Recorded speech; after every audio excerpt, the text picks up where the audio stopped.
Hi, it's Lee, and welcome to the Tesla Economist. Tesla's stock price had a wild day today. We're starting to approach $200 again, despite a lot of investors not expecting to see 200 again until later in the second half of the year. The street isn't expecting Q1 deliveries to be as high as many of the bulls, and they're already looking to Q2, which many are expecting to be somewhat disappointing when all of the steam has run out of the recent price drops that are responsible for Q1's deliveries. Yet, with this being Tesla, a stock that is always full of surprises, we are, at the time I write this, Tesla is up over 7.5%, or around a $14 gain, at over $197. Admittedly, the entire market is up, but Tesla is up significantly more. Well, one reason is the fact that, as you probably heard, Moody's has finally upgraded Tesla to an investment grade from prior junk rating. S&P did the same back in October. The reason Tesla had not been upgraded was apparently because Tesla only offer 2 real models for sale to the public, and essentially is not diversified enough, despite how many units of those models Tesla sells.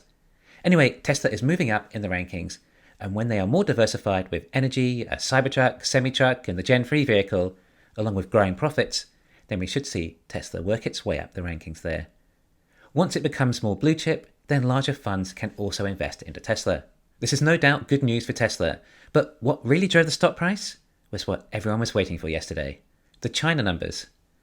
These days, investors care much more about delivery numbers than they do production. It used to be all about production numbers that really mattered, as Tesla was supply constrained, so much so they raised the prices of all their vehicles to control it. But over recent months, Tesla has increased their production in China by quite a bit, and we're seeing some progress at Berlin and Texas, albeit relatively slow. They're actually now only 1,000 units a week away from hitting volume production though, which means those two factories are starting to make a noticeable contribution, hopefully more than 500,000 Model Ys this year. Not only that though, the margins from these factories have been very poor, only just over breaking even, and that was before the price drops. But now, if we're at around 4,000 vehicles a week, then that should be a high enough run rate to actually see some decent margins, which I'm hoping will be noticed in the Q1 earnings report. In fact, we were also told how fewer hours of labour is required per vehicle in Shanghai and Fremont on Investor Day. We've seen a massive drop, so margins could be more promising in those factories too. Anyway, margins is just one of the major things to look at for Q1, along with ASPs, production and deliveries. And like I was saying, these days deliveries is what's on most investors' minds. Is there still demand for Teslas? Well, not really Tesla specific, but overall aggregate demand for autos. We saw Tesla go to extremes with their price cuts in January, and now we wonder if it was enough to maintain enough demand for their rate of production. We've seen some competitors also take some minor price cuts too, except nothing close to the extent of Tesla, as Tesla had that massive amount of margin to work with that others don't, and many just go into further losses even, whereas Tesla is still profitable. So we wonder how the auto market is doing. It seems demand is down in China for autos, and many legacy autos are having to sell their vehicles discounted as a result. Or perhaps the EVs are starting to eat too much of their market share.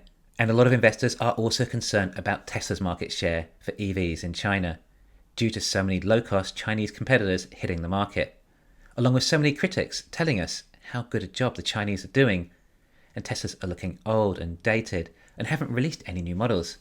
Well, these do raise concerns for a lot of Tesla investors and want to know the numbers to find out to what extent this is true.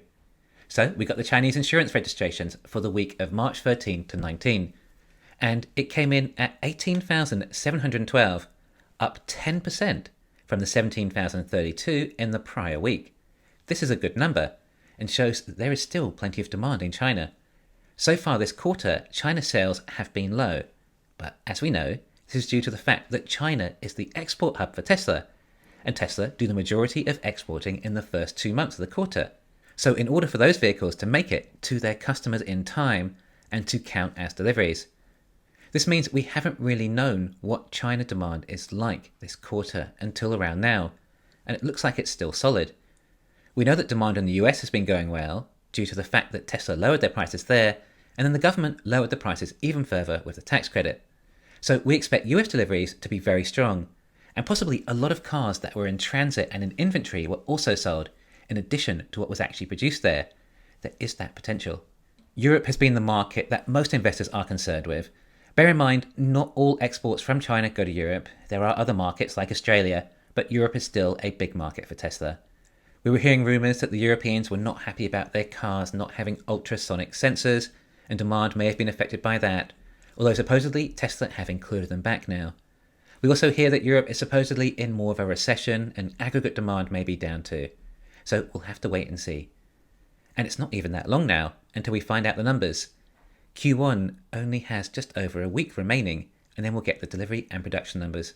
For Tesla, historically, Q4 has been the best selling quarter for cars, and the following Q1 has always been less, at least over the last 5 years, for deliveries.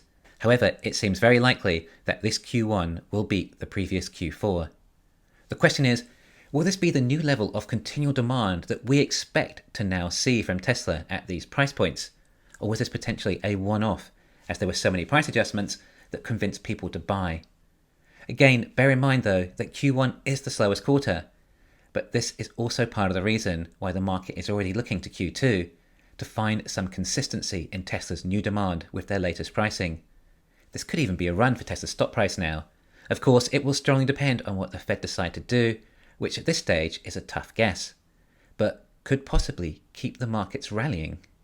Then, like we're saying, we have deliveries numbers coming up shortly, of which the estimates out there don't have all that higher hopes, meaning the production numbers and inventory numbers can easily beat them if demand is high enough. And with these massive price cuts, there is a possibility it is. 430,000 deliveries is certainly possible, and anything north of that number will likely send the stock flying. It will be a reminder to investors just how popular Teslas still are, despite all the so-called competition coming out. Then a few weeks after that, we'll have the earnings report and we'll find out how much margins and ASPs have been sacrificed in order to stimulate demand enough to reach this level of deliveries. We were told there would be more than 20% gross margin, excluding tax credits, with an ASP higher than $47,000. So those are the numbers we want to beat. And like I said, we have seen Tesla doing things that have reduced costs. Again, if these numbers are good, then the stock could keep going and perhaps return to a more comfortable price around the mid-200s. Of course, all stocks are exposed to any potential macro events at any time right now too, so it may be short-lived. On the other hand, the reserve banks may need to keep increasing liquidity too, so in reality, it really could go either way, as no one is particularly even that sure that the banks really know what's going on or how to fix it properly. I know a lot of people think it unlikely Tesla could reach that high, but anything seems possible these days, especially now we're seeing Bitcoin on its way to 30. But it would be good to find out where Tesla's place is in the market with their adjusted prices, and how valuable and profitable the company is as a result. Although these prices are still likely lower than they should be in a normal economy due to the high interest rates, which are adding a lot of cost onto the cars for consumers. Then, of course, we get the Q2 earnings call, which hopefully gives us some updates on items like when Mexico will break ground, 4680 progress, or maybe the Cybertruck. Thanks for listening. Please hit the thumbs up and subscribe. You can follow me on Twitter and talk to me on Patreon.